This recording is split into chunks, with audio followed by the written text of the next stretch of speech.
بسم اللہ الحمد للہ والصلاة والسلام علی رسول اللہ رب اشرح لی صدری ویسر لی امری واحلل عقدۃ من لسانی یفقہوا قولی۔ ناظرین السلام علیکم ورحمۃ اللہ وبرکاتہ۔ سیرت النبی صلی اللہ علیہ وسلم انگلیوں پر، اہم واقعات کو یاد رکھیے آسان طریقے سے 5 منٹ سیریز میں۔ سبق نمبر 18، تیسرا ہجری سال مدنی زندگی کا۔ دایاں ہاتھ استعمال کیجئے۔ تیسرا ہجری سال ہے جس کے 3 حصے ہیں، سریہ زید رضی اللہ عنہ اور غزوہ احد اور غزوہ حمراء الاسد۔ تو ہم پہلا حصہ لیتے ہیں، سریہ زید بن ثابت رضی اللہ عنہ۔ غزوہ کہتے ہیں وہ فوجی مہم جس میں رسول اللہ صلی اللہ علیہ وسلم شریک ہوں۔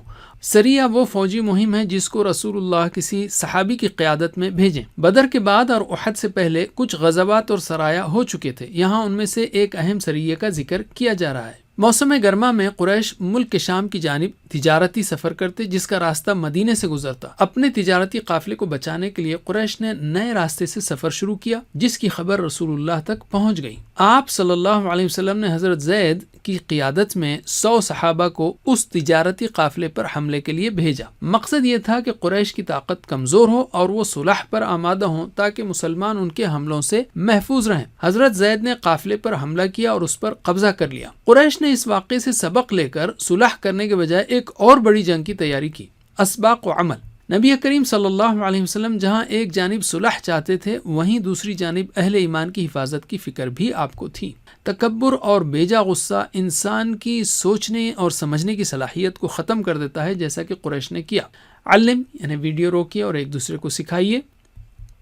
دوسرا حصہ، غزوہ احد۔ کفار مکہ نے جنگ بدر میں ملی شکست کا بدلہ لینے کے لیے ایک بڑا لشکر مدینے کی جانب بھیجا۔ اس میں 3000 فوجی، 200 گھوڑے، 700 زرہیں اور سواری و سامان کے لیے 3000 اونٹ تھے، اور دوسری جانب اسلامی لشکر میں صرف 1000 مرد تھے۔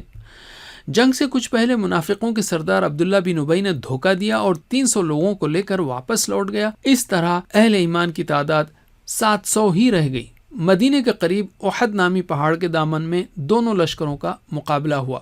شروع میں مسلمانوں کو فتح نصیب ہوئی، مگر بعض افراد نے اپنے جنگی مورچے کو وقت سے پہلے چھوڑ دیا، حالانکہ انہیں رسول اللہ صلی اللہ علیہ وسلم نے نہ چھوڑنے کی تاکید کی تھی۔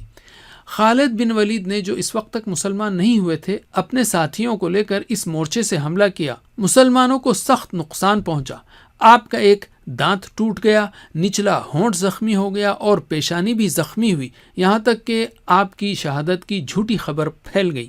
صحابہ کرام نے رسول اللہ کی حفاظت کی خاطر بے مثال قربانیاں دیں۔ اس جنگ میں حضرت حمزہ و مصعب سمیت 70 صحابہ رضی اللہ عنہم شہید ہوئے اور کفار کے تقریباً 30 افراد ہلاک ہوئے۔ اسباق و عمل۔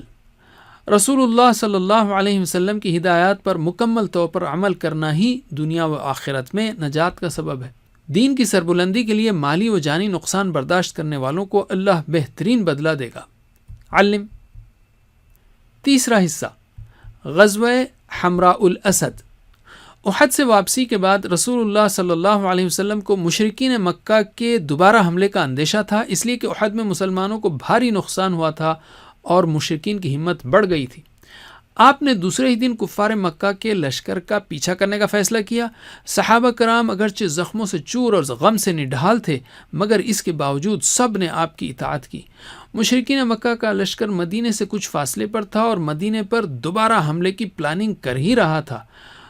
رسول صلی اللہ علیہ وسلم حمراء الاسد نامی جگہ تک گئے۔ کفار کو جب آپ کی آمد کا پتہ چلا تو وہ ڈر گئے اور واپس لوٹ گئے۔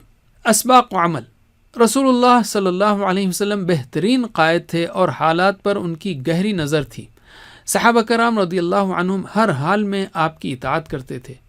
مشکل حالات دراصل آزمائش ہوتے ہیں اور اللہ پر بھروسہ کرنے والوں کی اللہ ضرور مدد کرتا ہے۔ علم۔ اب ہم لیتے ہیں قرآن کو۔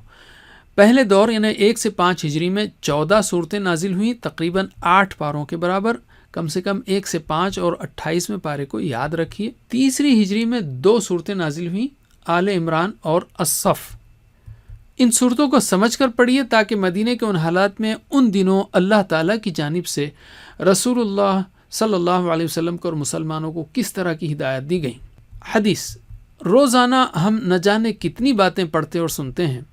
تو کیا 2 منٹ اپنے پیارے نبی صلی اللہ علیہ وسلم کی احادیث پڑھنے یا سننے کے لیے وقت نہیں نکال سکتے؟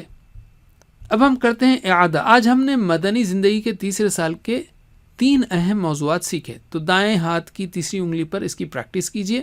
سریہ زید، غزوہ احد، غزوہ حمراء الاسد، یا مختصراً سریہ احد اسد بھی کی ہے بس۔